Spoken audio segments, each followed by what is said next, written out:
नमस्कार मित्रों। भागवत चर्चा में एक बार फिर आप सबका स्वागत है। भगवत गीता और भगवान श्री कृष्ण दोनों के संदर्भ में एक बड़ी विडंबना है। विडंबना यह है कि भगवत गीता जैसा ग्रंथ दुनिया में जितना पढ़ा गया, सराहा गया, उससे कहीं बहुत ज्यादा कम समझा गया। और भगवान श्री कृष्ण के व्यक्तित्व को, कृतित्व को जितना सराहा गया, पढ़ा गया, सुना गया, उनकी लीलाएं की गई, उनको जीवन में उतारा नहीं गया, समझा नहीं गया। क्योंकि दोनों को ही, भगवत गीता को यानी कि उनके उपदेश को और उनके कृतित्व को, व्यक्तित्व को धार्मिक जामा पहना दिया। जब किसी महान पुरुष को हम धार्मिकता से जोड़ देते हैं तो उसकी उपयोगिता बहुत कम हो जाती है। वह सिर्फ पूजा पाठ की चीज रह जाती है और श्रद्धा से नाम लेने भर की। और यही हुआ इन दोनों के साथ। भगवत गीता को हम धार्मिक ग्रंथ मान के सिर्फ पूजते रहे, मंदिर में और पूजा की अलमारी में रखते रहे, पढ़े नहीं, कभी उलट के कभी देखे नहीं कि उसमें क्या लिखा है या क्या बोले थे भगवान श्री कृष्ण। समझने और उसको जीवन में उतारने की तो बात ही छोड़ दो। आज भगवत गीता का बहुत प्रचार प्रसार हो रहा है। लोग ले आते हैं भगवत गीता बहुत चाव से, लेकिन पढ़ते नहीं। हम ही ने कई मित्रों को दिया भगवत गीता की कई प्रतियां, उन्होंने मांगा, दिया भी मैंने शौक से। शायद ही कभी उन्होंने उलट पलट के देखा हो, क्योंकि वो धर्म की चीज हो गई, धार्मिकता से जोड़ दिया, उसको जीवन में उपयोगिता के लिए समझा ही नहीं। ऐसे ही भगवान श्री कृष्ण के कृतित्व को भी सिर्फ एक पूजन के लिए, एक श्रद्धा के भाव से देखते रहे, सुनते रहे और अति मानव या ईश्वर मान करके सिर्फ स्मरण करते रहे, उनके गुणों को कहीं अपनाया नहीं। और यही वजह रही कि भगवान श्री कृष्ण की कृतित्व से और उनके उपदेश भगवत गीता से मानव को जितना लाभ होना चाहिए उतना नहीं हुआ। जब जागे तभी सवेरा, अगर इस उक्ति को मान लें और हम आज भी मानव समाज उनके इन उपदेशों पे चलना शुरू कर दे तो शायद बहुत कुछ बदल सकता है समाज में। खैर, ये सब बातें तो होती रहती हैं। आइए हम लोग भगवत चर्चा में चलते हैं। रोज की तरह हम लोग भगवत गीता के 12वें अध्याय यानी भक्ति योग पे चर्चा कर रहे हैं। इस अध्याय में भगवान श्री कृष्ण ने भक्ति का प्रसंग उठाया है।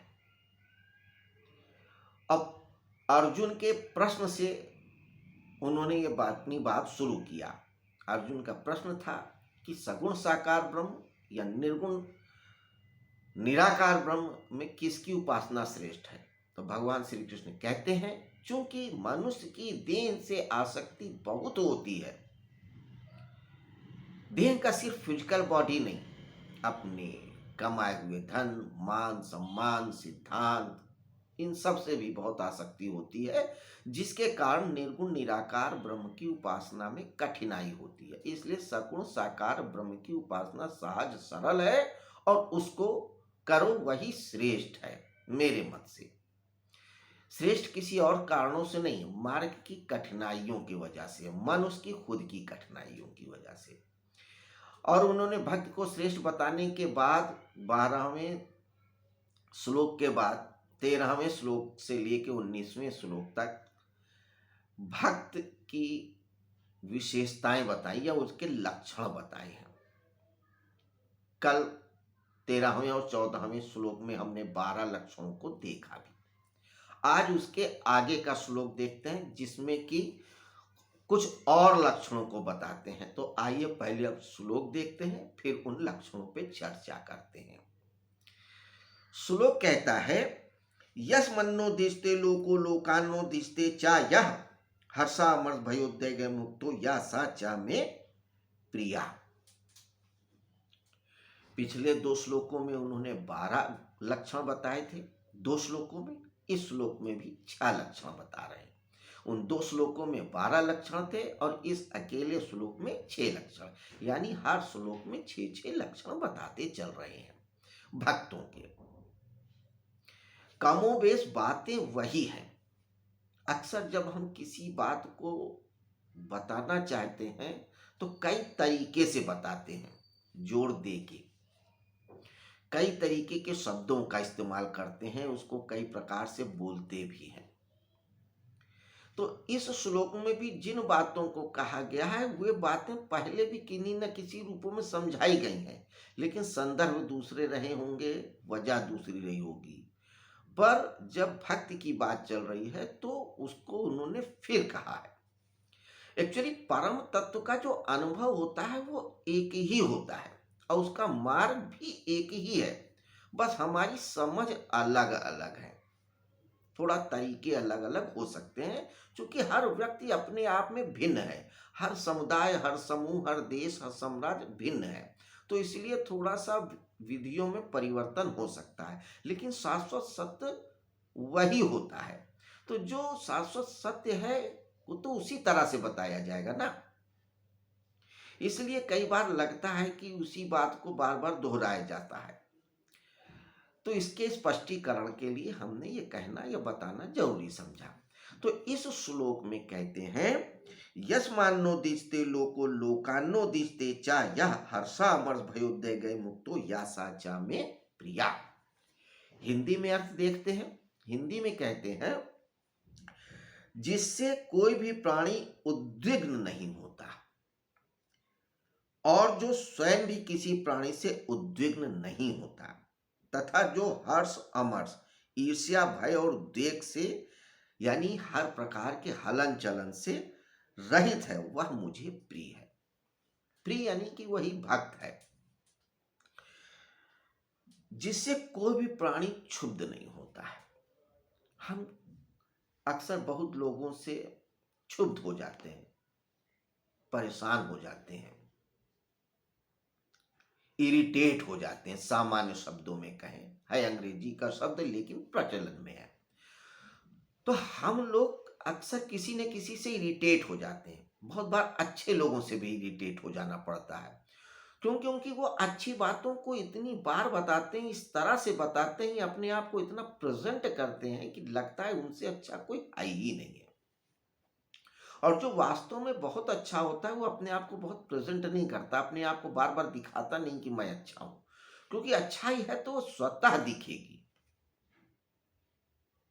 तो जो बुरा है वो तो इरिटेट करेगा ही, लेकिन बहुत बार अच्छे व्यक्ति भी इरिटेट करते हैं। उनकी अच्छाई ही इरिटेशन का कारण हो जाती है, क्योंकि वो प्रेजेंट इसी तरीके से करते हैं। तो जिससे कोई भी प्राणी क्षुब्ध ना हो, इरिटेट ना हो। तो जो भक्त होता है उससे कभी कोई व्यक्ति इरिटेट नहीं होता है। जिसके साथ बैठते हैं उसी के तरह हो जाते हैं, पानी जैसे होते हैं। बच्चों के साथ हैं तो बच्चों की तरह बैठेंगे, बतियाएंगे। बूढ़ों के साथ हैं तो बूढ़ों की तरीके से, शिक्षित के साथ शिक्षित की तरीके से, ज्ञानी के साथ ज्ञानी की तरीके से, संत के साथ संत की तरीके से, और जो असंत है उनसे अपने तरीके से बात करते हैं। ऐसा नहीं होता है कि बच्चों के साथ बैठे हैं तो भी वो भक्त की बात कर रहे हैं, ज्ञानी के अज्ञानी के साथ बैठे हैं तो भी भक्त की बात कर रहे हैं, नहीं। जैसा व्यक्ति मिलता है उसके साथ वैसी ही बातें करते हैं, अपनी श्रेष्ठता नहीं सिद्ध करते हैं। नतीजा क्या होता है, हर व्यक्ति उनसे प्रसन्न होता है, खुश रहता है, इरिटेट नहीं होता है। और जो बुरा है तो वो बुरा है, ये वो तो इरिटेट करेगा ही। तो जिससे कोई भी व्यक्ति इरिटेट नहीं होता है, तो जो सही भक्त होगा उससे कोई इरिटेट नहीं होता है। क्योंकि उनकी अपनी मस्ती होती है, उनका अपना आनंद होता है, उनको किसी दूसरे से मतलब नहीं होता है ज्यादा। उनके अंदर आनंद की रस धार बहती रहती है, खुश रहते हैं, उन्हें दिखाने की जरूरत नहीं होती है। तो जिससे कोई व्यक्ति उद्विग्न नहीं होता, इरिटेट नहीं होता, और न वो किसी से इरिटेट होते हैं, इसका उल्टा भी कह रहे हैं। हो सकता है कि आप इतने कुशल अभिनेता हो या आपके अंदर इतनी क्षमता हो कि ऐसा प्रकट करें कि कोई व्यक्ति ये ना समझ पाए कि आप उससे इरिटेट हो रहे हो। आप किसी को इरिटेट नहीं कर रहे हैं, यह तो अच्छी बात है, लेकिन आप भी इरिटेट नहीं हो रहे हो, ये भी बात आप समझ लीजिए। जिस स्थिति में, जिस परिस्थिति में, जिस व्यक्ति के साथ है, उसी में मगन है। दोनों ही बातें हैं, ना इरिटेट होते हैं और ना इरिटेट करते हैं। ये भक्त का गुण है। कृष्ण के जीवन में आप देखिए ना, जिस स्थिति में रहते हैं उसी स्थिति में मगन रहते हैं, कभी इरिटेट नहीं होते हैं। अर्जुन बार बार प्रश्न पूछ रहे हैं, लेकिन बिना इरिटेट हुए, मुस्कुराते हुए उत्तर दे रहे हैं। कभी ये नहीं कहते हैं कि ये बात तो मैंने तुमको बताई, हम लोग 12 अध्याय तक आ गए, किसी भी श्लोक में ये प्रसंग आया कि भगवान श्री कृष्ण ने कहा होता अर्जुन इस प्रश्न का उत्तर तो मैं दे चुका हूं? कभी नहीं कहा। जितनी बार पूछा अर्जुन ने, जैसे भी पूछा उन्होंने उत्तर दिया, बिना उकताए हुए, बिना इरिटेट हुए। तो भक्त भी ऐसे ही होता है, इरिटेट नहीं होता। भक्त क्या करता है, अपने आराध्य का नाम बार बार लेता है, एक ही नाम को जप रहा है बार बार, नारायण नारायण हरि हरि, बोर ही नहीं होता। आप कहोगे कैसा आदमी है, एक ही शब्द को बार बार रटे जा रहा है, रटे जा रहा है, नहीं इरिटेट होता है, क्योंकि उसी एक रस शब्द में उसको रस मिल रहा है। तो जब व्यक्ति प्रेम में होता है तो उसको एक ही अक्षर, एक ही शब्द भी बहुत आनंद देता है। एक बच्चा है, वो 2 ही 4 शब्द बोलता है, मामा बोलता है, बाबा बाबा बोलता है, लेकिन उसके माँ बाप, पेरेंट्स बहुत खुश होते हैं, बार बार उसके मुंह से वही शब्द सुनते हैं। क्यों सुनते हैं? उस बच्चे के प्रति उनका एक प्रेम है, एक लगाव है। और भक्ति का है परम प्रेम स्वरूपा, और यही प्रेम जब परम में बदल जाता है तो भक्ति हो जाती है। तो जब व्यक्ति प्रेम में होता है और अपने प्रिय के एक ही शब्द को बार बार सुन करके नहीं थकता, उबता, तो भक्त कैसे उब जाएगा? नहीं इरिटेट होता। तो वही कहते हैं, यस मान्नो दिस्ते लोको लोकान्नो दिस्ते चाया। ना वो स्वयं किसी से इरिटेट होता, ना किसी को इरिटेट करता है, जो भक्त होता है। हर्षा अमर भयोदय गए मुक्तो या साचा में प्रिया। हर्षा अमर, हर्ष हो जाए, खुशी की कोई बात हो या दुख की कोई बात हो,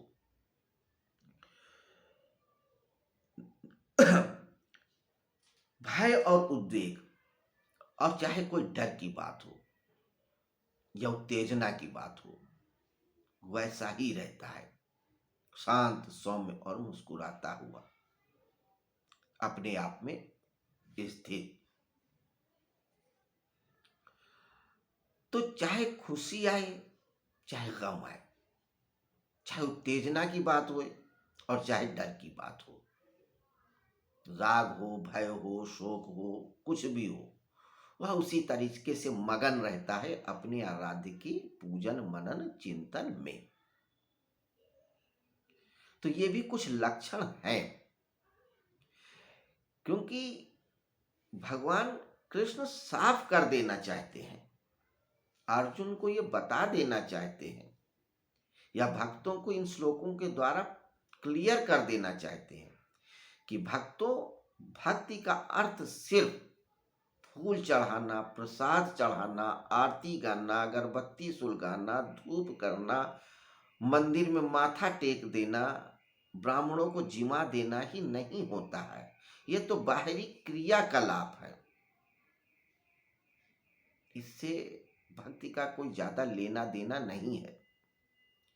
भक्ति तभी फलीभूत होती जब आपके अंदर ये गुण आ जाते हैं और आप अपने आराध्य के प्रेम में मगन रहते हो तब। तो इसीलिए भक्ति की विधियों पे चर्चा नहीं किया भगवान श्री कृष्ण ने। भक्ति के लिए सिर्फ विधि एक ही दी, समर्पण की। बाकी तो फिर अपने तरीके से भक्त कर लेता है। विधि होती तो सबरी अपने जूठे बेर नहीं खिलाती राम को। भक्ति थी, उसे पता ही नहीं था कि भगवान को जूठे नहीं खिलाए जाते, किसी भी व्यक्ति को जूठा नहीं खिलाया जाता है। कैसे खिलाती, लेकिन वो प्रेम था, भक्ति थी कि हम कैसे दे दे उन बेरों को जो खट्टे हो सकते हैं, पहले खुद तो चख लें। प्रेम था, भगवान ने स्वीकार किया। अगर भक्ति की कोई विधि होती कि जूठे बेर नहीं खिलाए जा सकते तो भगवान उसको स्वीकार ही नहीं करते राम।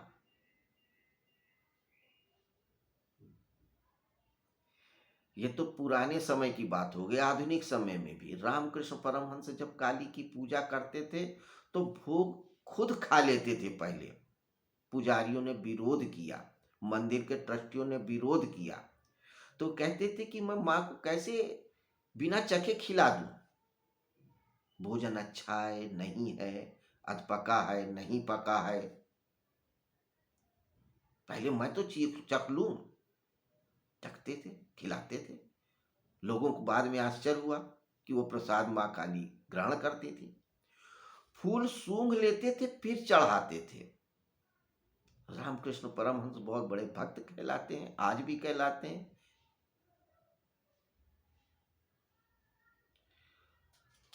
सबूत भी है, प्रमाण भी है। कोई विधि नहीं है। विधि होती तो रामकृष्ण परमहंस कर ही नहीं सकते थे। हाँ, विधियां होती हैं, उनका पालन भी किया जाता है, लेकिन जब भक्त हो जाता है तो फिर विधियों का कोई मूल्य नहीं होता है। वो विधियां बहुत शुरुआती स्तर की हैं। तो भक्ति के 6 लक्षण इस श्लोक में फिर बताते हैं।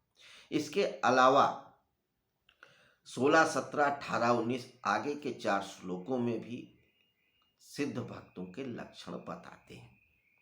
और क्या लक्षण बताते हैं इस पे हम चर्चा कल करेंगे रोज की तरीके से। तो मित्रों, आज की चर्चा हम यही समाप्त करते हैं। कल फिर मिलेंगे इसी जगह इसी समय नए श्लोक पे चर्चा करने के लिए अध्याय 12 के, उस अध्याय 12 के जिसका नाम है भक्ति योग और जिसमें मात्र 20 श्लोक हैं। है तो शुभ रात्रि, आपसे कल मिलते हैं।